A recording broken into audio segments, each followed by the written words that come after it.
Hello and welcome to the latest episode of the Terrace Podcast. I am your host, Craig Fowler, coming to you from a balcony in a suburb of Stuttgart the day after Scotland's 1-0 defeat to Hungary in the final group game of Group A in Euro 2024, which means Scotland go home from the European Championships after the group stages yet again.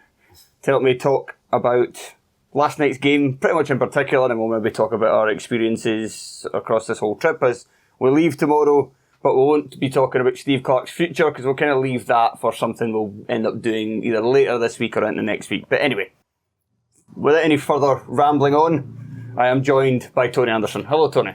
Hi, Craig. If I sort of violently be sick or defecate myself, or quite simply fall asleep during this podcast, just carry on. Don't pretend like it's not happening. Yeah, it's we've been out here this is now our 11th day. We go home tomorrow, it'll be our 12th day. And it's taken its toll on the lot of us. Aye, I mean, I've lost 10 years. I think I was due to die at like 60. I think it's 50 now. I think it's 50 now. Yeah, I haven't. So I'm quite known for having bad hangovers. I've not actually had a really bad kind of single hangover, but it just kind of accumulated to the point where after having I had like 4 beers in the train yesterday, then I had like another couple, and then my body was just like, no, I'm not letting you do this. And I just felt progressively worse and worse to the point where I spewed up twice inside the stadium. So Did you? it's the only place I've been sick. It was in the MHP or whatever, MHP arena. Yeah, aye. Oh, what a place.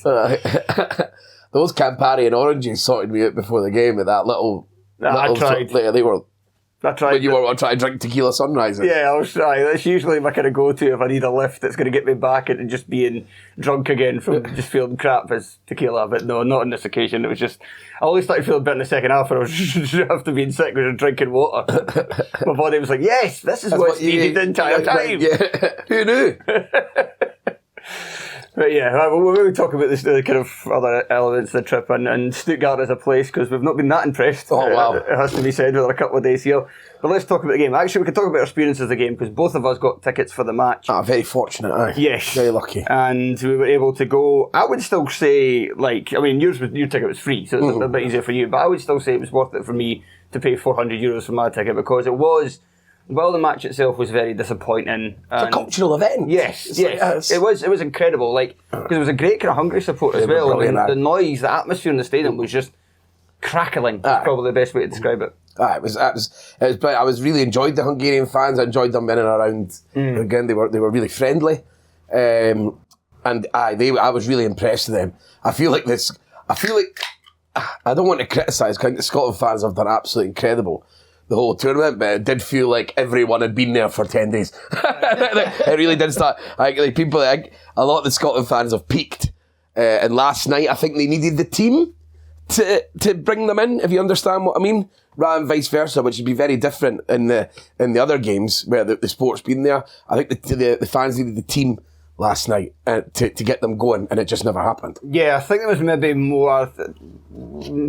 Because we did meet a few fans that had kind of travelled, either they'd arrived before the second game or they'd arrived and only a couple of days before the final game, who maybe were a bit more up for it. So I'm not sure myself whether it was more to do with kind of hangover the fans, more just in how things had changed. It was like the first game was the pumping, where you're obviously disappointed, but you're like, right, it's 2 games to get things together. Switzerland, you're like you're just kind of praying for a response, and then you do get that response that was a better team against Switzerland. But then it tees it up for the last game. So now there's finally a sense of expectation. This is the team that stopped the however many years it was, 22 years without getting to an international tournament in general. And obviously it's been even longer since we got to enjoy one like this has been. Yeah. So I think there was just more that expectation of, right, go and win a football match now. We're not just going to be jolly and just sing regardless of what happens. No, I think that's spot on. I think that's absolutely spot on. There was an expectation, and it needed to be earned a bit last night, and we fell flat on our face. That Hungary manager and team had clearly done their homework. They because the first 30 minutes I was quite shocked at how little Hungary played, but they were absolutely spot on. They knew fine well if we don't exert much energy. I think they probably accepted that they weren't going to win the game 3 or 4-0, you know, in the way that would put them into a likely scenario that they would go forward. I think they concentrated on making sure they were able to get the 3 points. Yeah. They just allowed us to knock the ball about, and we were toothless. They never looked like it. And this is what happens when, I don't want to blame McKenna, because McKenna had most touches of any player. I read that. No surprise. They're switched on. They know exactly what. We've been through this so many fucking times. When you take Tierney out of that system, it doesn't work. No. In an attacking sense, it just doesn't. And there's just and never... And it's different than when you're bringing McKenna on for a game halfway through Switzerland, and they're like, kind of, okay, what's going to happen here? They're gonna do, and he's making these charging runs, and they're like, oh, we're only kind of prepared for this kind of thing. It's very different when a team's got a few days to prepare for it. Yeah, exactly. And it's going to be for the start of the 90 minutes. And it was just... Because what we get with Tierney and Robertson is that they both pound down, which gives Robertson space to get in there. Also, Tierney bursts through and causes chaos. That's what we need. Our way we play is to cause chaos. That's when we're at our best. And like we've said before, we can suffocate teams and we could just outrun them. But when you take that out of it, there's just no real attacking quality that's going to thread. The only time we were able to even thread a pass through once was McTominay for the Armstrong penalty controversy. It was the only time we were ever able to thread anything through. Everything else just coming in as crosses, and you're just starting to like tear your hair out at like just change things earlier. Like just, it's not working. Like, you can see it's not. And it's like too loyal. I nearly give myself an anxiety attack there for getting too excited. I need to calm myself down. Also, your mic's going a bit squealy. Oh, sorry. I was too animated to do podcasts. Too fed up. It's got I found it quite infuriating. And I don't think the team's getting unfair criticism. I think it's really merited. And them leaving the hotel today with the brass band playing was fucking amazing. It was absolutely hilarious. It's hilarious. There's no getting away from it. It was like we'd been strung up. And everyone's walking out with the sad faces. It was absolutely like, that is one of the moments of the tournament for me. Right, thanks for coming, you losers. Off the road. It's just absolutely hilarious. I think he's a good day. I think he's going to cause an upset up the game. Please go. See you later. Thanks for coming. Right, where's John McGinn? Do your fucking dancing now. Yeah, that was the only time I've seen him the whole tournament. Oh yeah, you should maybe talk about kind of certain players. In fairness, I thought McGinn had a better game yesterday, especially in the first half. I thought he got on the ball a lot more. He was protecting the ball a lot more. He was winning fouls a lot more. I was having a joke, but that sort of fizzled out as well as our only way. But again, it seemed like our only way that we were going to get anywhere near the box. Adam just didn't touch the ball in the box. I think the striker, he's had 6 touches of the ball in the box in an entire tournament. It's like, and that's what's annoying. It's just so sad that we're going to go home and there's no way of dressing this up. We were the worst team in the tournament by quite some distance. We were like, every other team's looked fucking bang up for it. Georgia, for example, who are fucking 4th in our group. I saw their games and they're fucking flying. Everyone, it seems so passionate, so noisy, and everyone's playing above themselves. And I think we played below ourselves, and it just it beggars belief. Well, certainly, I do wonder whether we've played below ourselves, but there are... at the very least, we've played to kind of our kind of standard, and we've just figured out that we're not very good. We have no depth. Right, we've very little depth, and maybe even some of the players that we could have thought of before. Because kind of Craig Anderson made the point that, like, if you look before, like during the qualifying group, a lot of our players were injury free and on form, and now there's not so many of them available. And also, I think it is getting to the point where we're going to have to come up with something new.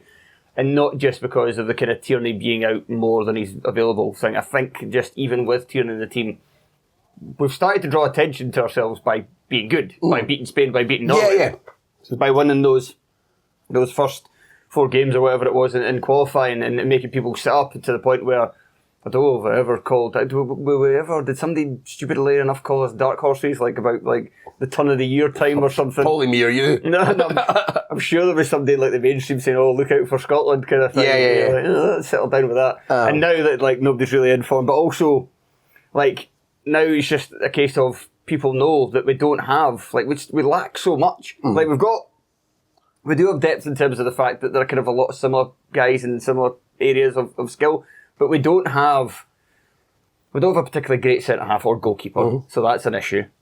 We don't have a forward really that plays at a very decent level. Don't have any creative players. We don't have any, and this is why like people calling for Gold and saying like Gold should have been after last night. I just don't believe that the MLS is any good. People were saying Lewis Morgan played well when he came on. He could have done alright in a sense of kind of bringing something a little bit different, but he also looked like somebody that played in a rubbish league. Yeah, and this is the other part about not changing it early enough, is that Morgan was still able to make a difference because it was something slightly different. You know, you're not looking at these points. It's not that you have to accept, right, I know these players aren't as good, but they have a different skill set. They'll ask different questions, and we're not asking any question. Yeah. So you use the weaker player who asks the questions. That's especially when you've been doing the same issues for 3 games, essentially. You know, we've come to it. But then there are other teams, like, I think the point was made that Hungary had a player on their side who was playing in like League One, the number 9 that came on, he plays in the South Korean League, I think.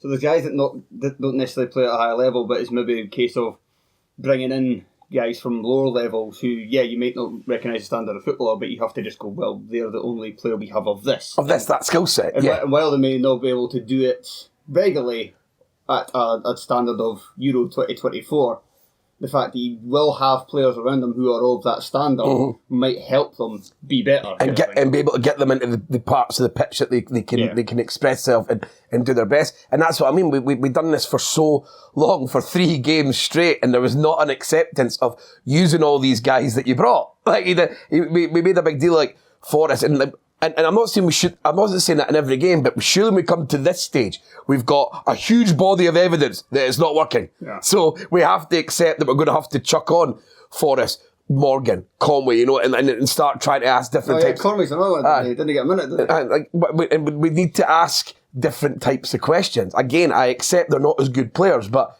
as I said, we've just done 3 full fucking games. Well, it would have been 2.5 games by then, but we barely fucking mustered a shot on goal. It's just like, so you have to accept it. And Clark was too stubborn about the players that he trusts. He was far too cautious, which is always it's always with managers. It's just like human beings. 99% of the time, I find that your biggest strength is almost your biggest weakness, or your best characteristic is also your biggest flaw as well.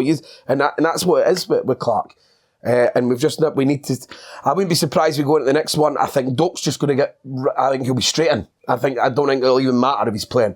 I think he's going to bring Doak in, and he'll be it so he can move John McGinn back into midfield or something. So that gives us an edge, because obviously Callum McGregor hasn't really covered himself in glory at this tournament at all. I wouldn't be surprised if Callum McGregor sort of calls it quits pretty soon. I don't think he'll enjoy the criticism that he's received that I saw on Twitter, which was pretty bad, considering everyone else probably deserves a bit, but he seems to be taking the brunt of it.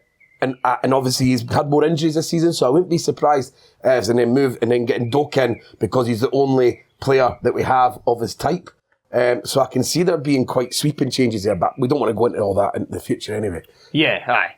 So thinking back to the game, so the national anthem at the start was incredible. It was an amazing moment. It was actually class, kind of getting back to the hotel afterwards and then kind of looking at stuff on social media. And obviously everybody's raging, but then just seeing a clip of that on the BBC, and then just kind of like, it was class to be like, I was a part of that. Yeah, it came.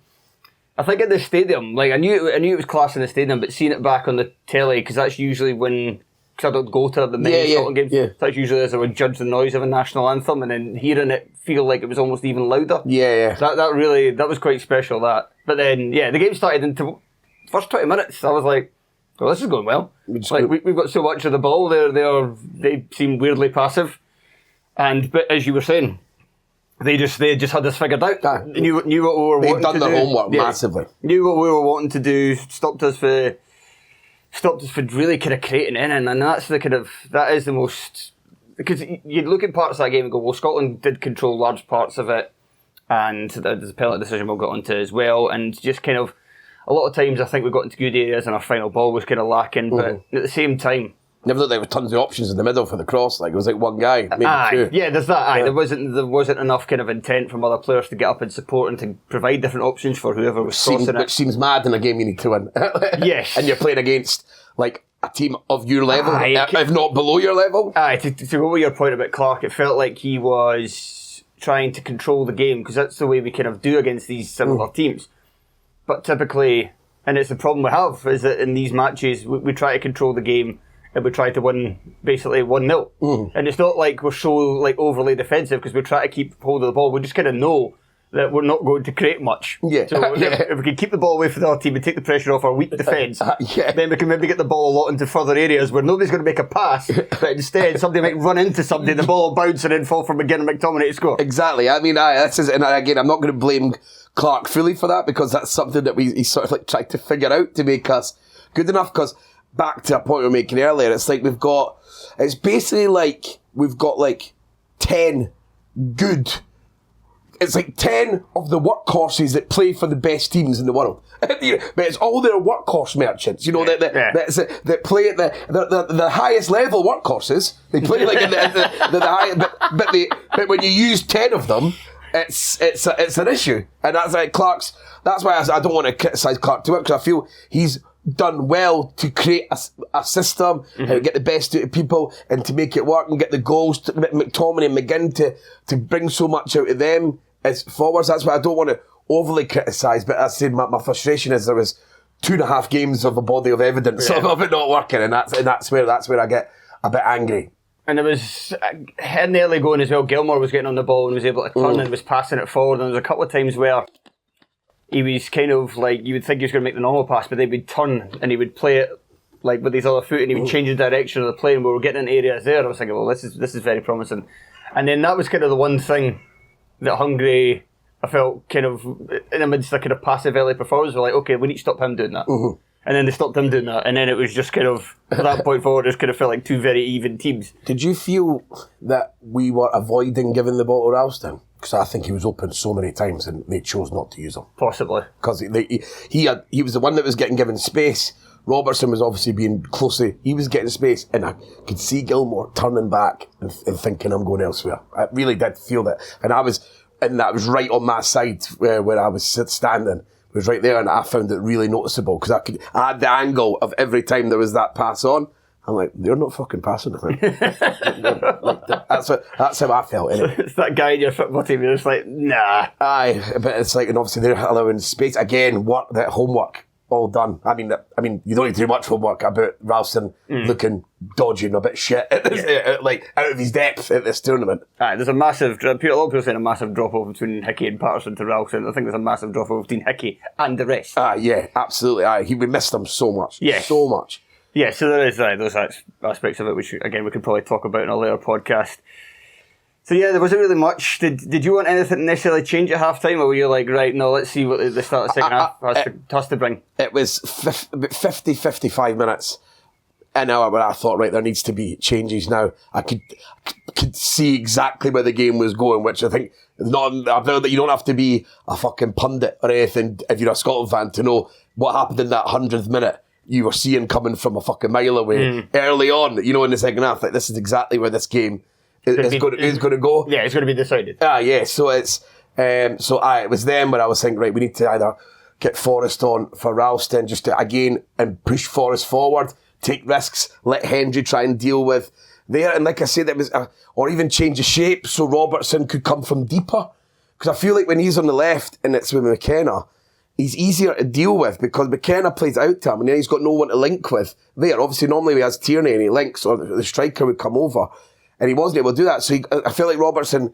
kind of got isolated. I know you normally use that phrase for a striker, a word for a striker, whatever, but I feel like Robertson did. And whenever got the ball, he never really had any option. We couldn't really get him into many crossing opportunities. So I was wondering, would the change of shape have him come for deeper? Yeah. Someone just to play off and get, just because again, like we're talking about, what Clark's normally quite good at is trying to figure out other ways to get the better players into the places that they want to play.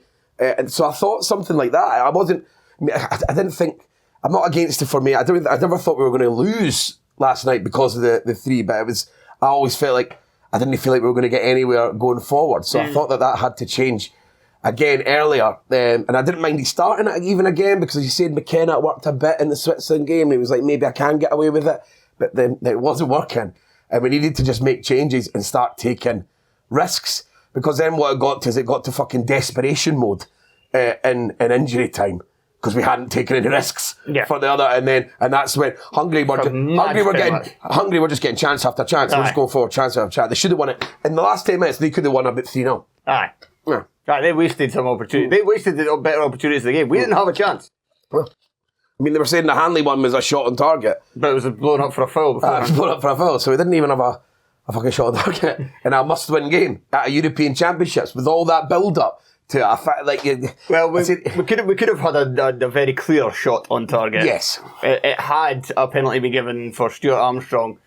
I think you're more on the side that you think it's definitely a penalty. I can see why. I've been watching it back. I think it's one of those that if he'd given the penalty, VAR wouldn't have stopped it. No, but because he didn't give the penalty, they'd also not stepping in. I think it's one of those, because depending on what way you look at it, obviously Armstrong having the shirt, maybe initiating a bit of contact or whatever, which I don't think you really need to do. I think Armstrong overthought it when just fucking drive in and shoot. Please, for the love of God, someone shoot. Like, please.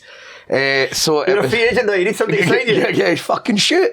And so the more I watched it, at the time I was fucking screaming blue murder, like, but and when it looks at when he catches it in the back, like, it looks like a clear penalty. But that's how I feel about it.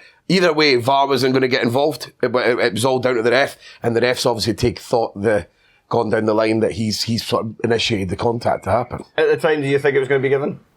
I was waiting for VAR to come up, because I thought he just got across him and he clapped into the back of him. I thought it was a really clear. I just thought it was what's going on? I just thought it was a clear-cut decision. So, is there anything else to be said about the other subs? Like, I'm Morgan came up. I don't think he he done something a bit different, but he didn't really kind of look to the proper standard for me. Shankland came on. I thought did pretty well, and maybe lent credence to the arguments that he should have started instead of Adams. We were both in the Adams camp, just kind of based on the back of what they do for Scotland, and Adams has a bit more mobility than Shankland, even though neither of them have much at all. And Shankland actually looked like fairly mobile, like kind of running at the wings, and that was kind of where I thought we were going to get that chance, that late cross that he had to the back post. It's starting to think that maybe the injury that Adams had before the tournament, and again, this is it's not been working with Adams. So that's why it should have been earlier, because Adams has had a shot. He's had more than a shot, and he probably is a better player.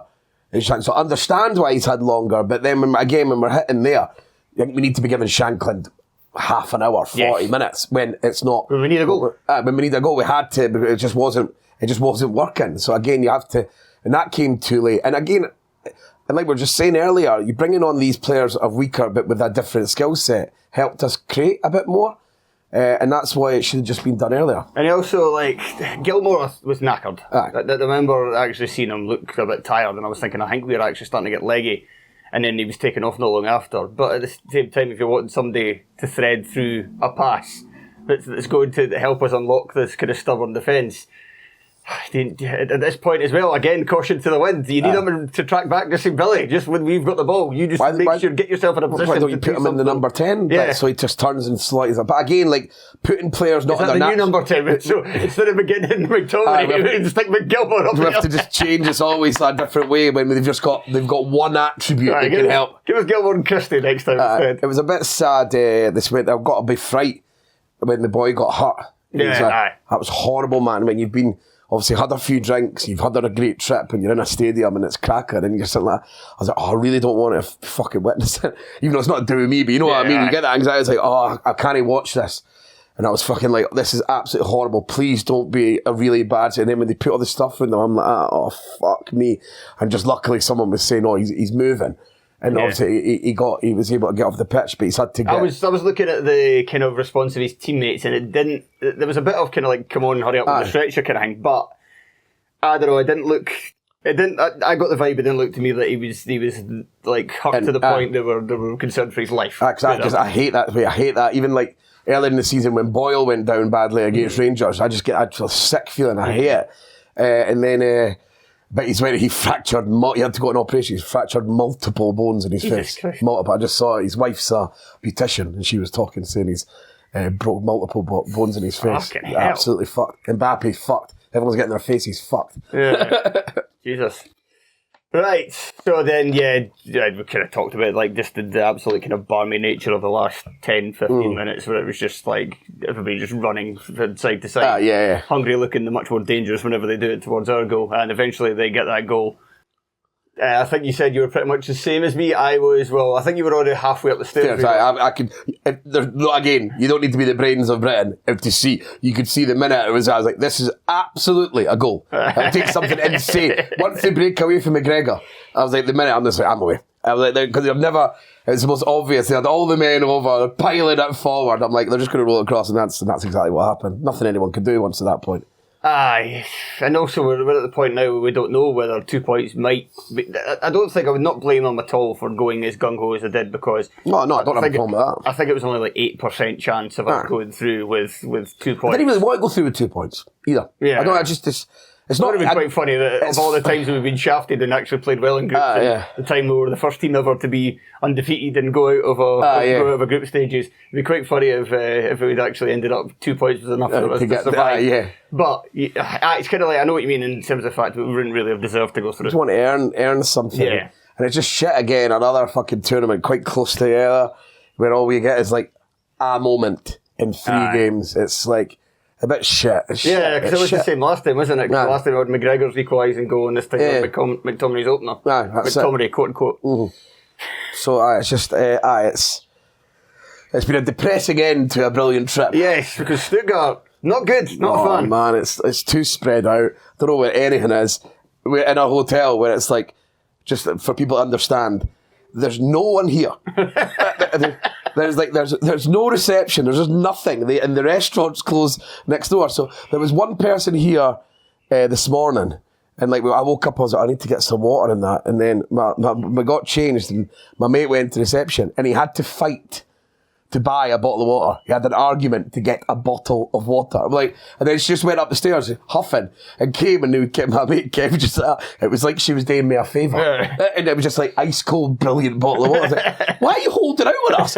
We're guests. I don't understand. It doesn't make any sense on any level. It's like they just don't want to, it's like on a Monday or whatever, in a lot of places I go, they just don't want to do any service, which I totally understand. I don't want to go against any culture. I know a lot of things close on a Sunday and stuff like that, but you're hosting a fucking tournament. And you've chosen to host that tournament, and everyone's here. You're a host city.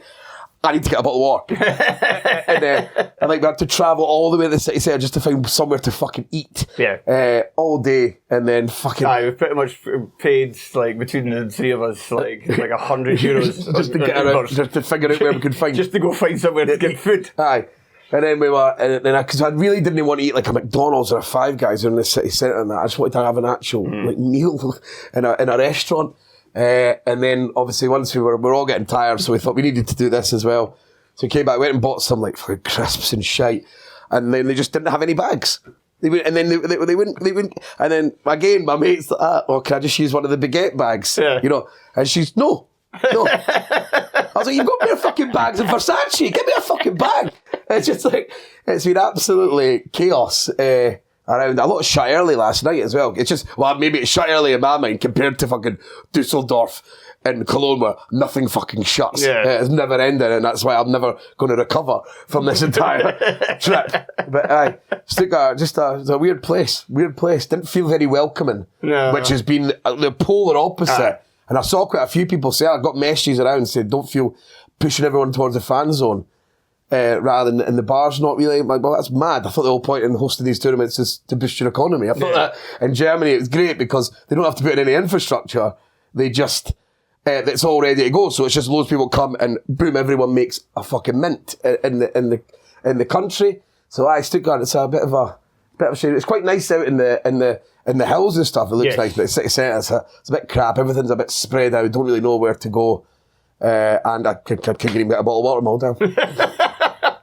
Right, Tony, I think that'll do us. Thank you very much for joining me. Cheers, mate. And thank you to everybody for listening and watching on YouTube. And we will be back soon enough. Thank you very much for your support. Speak to you again soon. Cheers.